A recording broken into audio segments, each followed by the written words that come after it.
Una persecución luminosa, con el padre Rodrigo Miranda, sacerdote misionero del Instituto del Verbo Encarnado.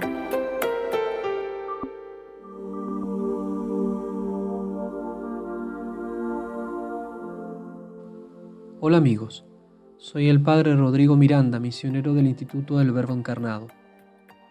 Lo que leemos, vemos y sabemos de la guerra en Siria es muy triste. Desde el comienzo de esta catástrofe desaparecía lentamente la población. Las estadísticas nos hablan de 500.000 muertos, 1.9 millones de heridos, es decir, personas sin ojos, ni manos, ni piernas, o personas paralizadas. Casi 4 millones de refugiados afuera de Siria y 6 millones de refugiados dentro del mismo país. Ciudades literalmente destruidas. Sin embargo, cuando se pasa mucho tiempo en una situación dramática como esta, u otra que te hace vivir al límite, y aun cuando humanamente no hay muchas soluciones, comienzas a ver cómo las personas a tu alrededor buscan esforzadamente un modo o medios para seguir adelante y sobreponerse a tales desafíos. Se buscan las motivaciones en la simpleza y brevedad de medios que tienes a disposición, y si los buscas, se encuentran. Se activa la creatividad y esto genera muchas ideas para que la tristeza y el desaliento no venzan, sino para que triunfe la esperanza y la alegría. Sí, la alegría, aún en medio de este valle de lágrimas. Estos son instrumentos que potencian las fuerzas humanas, pero que se transforman en súplicas que claman al cielo y que alcanzan del Padre Eterno las fuerzas sobrenaturales para las cuales nada hay de imposible. Es un sacrificio que manifiesta la disposición del alma y que Dios bendice abundantemente. Por el contrario, cuando pienso en tantas personas con las que he conversado en Occidente y escucho cómo se quejan de todo, viven cada vez más nerviosos y angustiados, al final todos están enfermos de estrés. No me malentiendan, quizás viven en la preocupación y amargura con razones objetivas. Sé también que no es tan bueno hacer comparaciones entre la difícil vida normal con todos sus problemas y vivir en una guerra durante largos años, en medio de cosas horrendas. Pero viendo la reacción de los cristianos de Alepo o de Irak y Gaza, me pregunto si al occidental no le faltará un poco más de sentido del humor, de aquel que surge en medio de las tinieblas de la muerte, aquel que brota de una mirada renovada y sostenida desde lo alto, de aquel que busca solo en el cielo la fuente de la alegría, de aquel que da paz en el alma.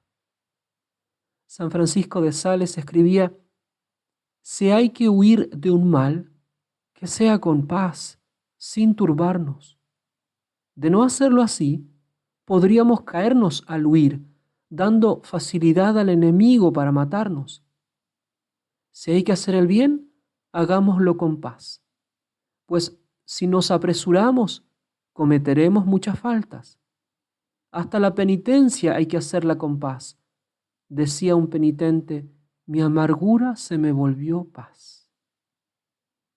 Y cuántas cosas hacíamos en Alepo que eran fuente de profunda alegría y hasta de carcajadas continuas. Evidentemente, las cosas espirituales eran el fundamento de toda alegría real y sustancial, de todo impulso para sobreponerse, fuente de toda auténtica obra de misericordia, fuente de toda paz. Recuerdo, por ejemplo, cuántas gracias, fuerzas y ánimos venían de rezar juntos delante del Santísimo Sacramento o de meditar durante el rosario, aun cuando sentíamos los estruendos de las bombas a nuestro alrededor, o de meditar durante el rosario, aun cuando sentíamos los tiroteos y los gritos. o de celebrar la misa con la mayor preparación y profundidad posibles, tratando de solemnizar todo. Cuántas sonrisas se veían al momento de los cantos o al recibir la comunión, o las caras de entusiasmo de nuestros fieles cuando realizábamos las procesiones, caminando entre los jardines de las casas para no ser alcanzados por las balas. En particular me acuerdo de las sonrisas y dicha de aquel grupo de fieles que quiso consagrarse solemnemente a la Virgen como esclavos de amor, según el método de San Luis María Griñón de Montfort. En medio de la oscuridad, del odio de una guerra, declaraban su amor incondicional a la Madre de Dios, y ella les daba una alegría sobrenatural que nada les podía quitar. Del mismo modo, usábamos los medios humanos y materiales que teníamos a disposición para alegrarnos y continuar sabiendo que esto iba a terminar y que un día todo esto sería historia. Permítanme contarles algunas cosas que realizábamos y que eran causa de sana alegría y de santa paz. Uno de los momentos fuertes era la Navidad. Se preparaba todo lo mejor que se podía. La primera Navidad hicimos un pesebre viviente y hasta un coro de grandes y chicos. La catedral se llenó. Pero debido a la violencia con la que inició todo, muy pronto comenzamos a quedar poquitos. Así que en la segunda Navidad y todas las posteriores, ya éramos un pequeño grupo que organizó todo muy modesta y frugalmente. Contábamos solo con un foco de luz en todo el edificio para alumbrar el altar para la misa. Saliendo de ese salón no se te veían ni las manos, por lo que hacíamos la misa más bien temprano. Pero los cristianos querían tener su vigilia de Navidad, o la misa del gallo, como decimos también. Comenzamos cerca de las 5 de la tarde, por lo que al finalizar se iba a hacer de noche. Nos preocupaba que se fueran tarde, después de la misa, porque al caer el sol era cuando comenzaban los peores ataques. Ya habíamos perdido a muchos, porque los barrios cristianos eran atacados sistemática y regularmente durante estas solemnidades. No eran cosas casuales, ni equívocos, ni daños colaterales, sino frontales. Hicimos entonces la misa del modo más solemne posible. Cada uno llegó con el mejor traje que pudo para celebrar el nacimiento del Señor y cantar con los ángeles nuestro Gloria de Alepo, desde nuestro pesebre, porque un Salvador se nos había dado, como dice la Biblia. Milagrosamente, al final de la misa, en el "Podéis ir en paz", llegó la electricidad en nuestra zona después de semanas. Afuera se escuchó una ovación, como si estuviéramos en el estadio viendo un gol de Messi. Ay, no saben la alegría que nos vino a todos. Los fieles gritaban, se reían y agradecían a Dios por este detalle de su misericordiosa providencia.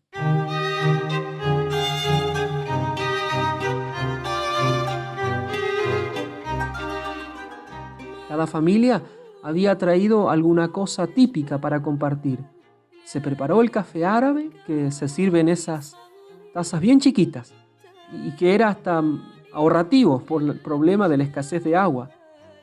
Rápidamente nos fuimos al salón. Pusimos la comida en la mesa de centro, creo que teníamos algunos jugos, y realizamos nuestro primer brindis. Trajimos la computadora portable, la enchufamos y pusimos un poco de música. Al pasar una hora se nos fue la electricidad, pero ya todo estaba hecho, nada de tristeza. Las sonrisas no se las podían quitar con nada. Se fueron diciendo Nushkurallah, que es en árabe, gracias a Dios significa, porque en realidad la fiesta era solo un signo de personas que viven intensamente la vida, sin amedrentarse ni apocarse, aún en estas circunstancias de muerte. Otra de las cosas que hacíamos era el Día de la Familia. Cada viernes lo dedicábamos al Sagrado Corazón, así que era el día en que las familias iban a nuestra iglesia. Quizás en otro momento les contaré con más detalle todo lo que hacíamos. Solo ahora me detengo en una actividad particular dentro de este día. Durante la mañana, festivo en el mundo árabe, era dedicada para la Santa Misa y la oración, pero luego hacíamos algunas actividades recreativas. La que más atraía a las masas era el fútbol. Esta pasión de multitudes tampoco podía faltar en nuestra misión de Alepo. En general, el mundo árabe es un apasionado del fútbol, fenómeno que creo que se ve en las camisetas de muchos equipos europeos que han sido comprados por los magnates árabes.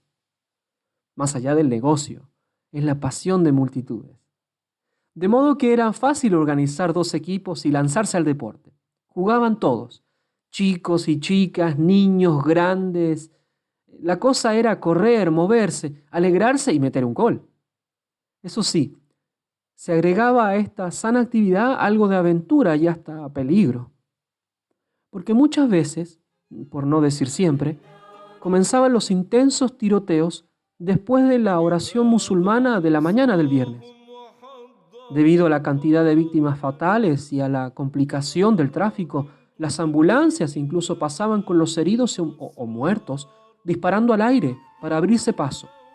Y también los grupos de rebeldes aprovechaban para disparar hacia la zona militar de Alepo, que estaba justo detrás de nuestra casa, de modo que caían las balas perdidas por doquier. En ese momento se detenía el emocionante partido. Nos tirábamos al suelo y nos metíamos debajo de los árboles que se encontraban alrededor del jardín para que pasaran estas intensas ráfagas de proyectiles. Una vez que volvía la calma, nos levantábamos y uno de los jugadores preguntaba ¿a cuánto va el partido? Otro respondía 2-0, por ejemplo, y continuaba el evento. Era como estar en la Champions League y hasta con los fuegos artificiales. Alguno nos dirá qué imprudentes. Sí, puede ser. Pero cuando pasas años en la misma situación y sin tanta esperanza de cambios, comienzas a vivir con más intensidad y con el mayor entusiasmo que se pueda para salir adelante, sin darle tiempo a la autocompasión o al síndrome moderno de la victimización. Queridos amigos, San Pablo, el gran apóstol de las gentes, que se convirtió en Damasco, la capital de Siria, lo repite frecuentemente: alegraos en el Señor. Lo mismo nos repite muchas veces el profeta y rey David en los Salmos: alégrense en el Señor. La verdadera paz y la alegría es gozarse en compañía del Señor, es tener confianza en Él, es vivir la vida para Él. La verdadera alegría es vivir en gracia de Dios. Esta es la gracia y la alegría profunda, no superficial y barata. La alegría verdadera viene de abandonarse en las manos de Dios, nuestro Padre Providente, que cuida de sus hijos hasta en los detalles más pequeños. El Salmo 100 nos exhorta diciendo: aclamad a Dios toda la tierra, servid a Dios con alegría, llegaos ante Él entre gritos de júbilo. Sabed que Yahvé es Dios, Él nos ha hecho y somos suyos, su pueblo y el rebaño de su pasto. Entrad en sus pórticos con acción de gracias, con alabanzas en sus atrios.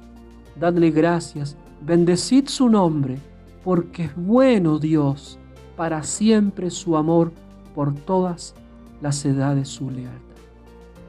Con esta convicción, no puedes dejarte vencer por las dificultades de la vida y vivir entristecido, sino que debes batallar con entusiasmo y alegría. Que Dios los bendiga mucho.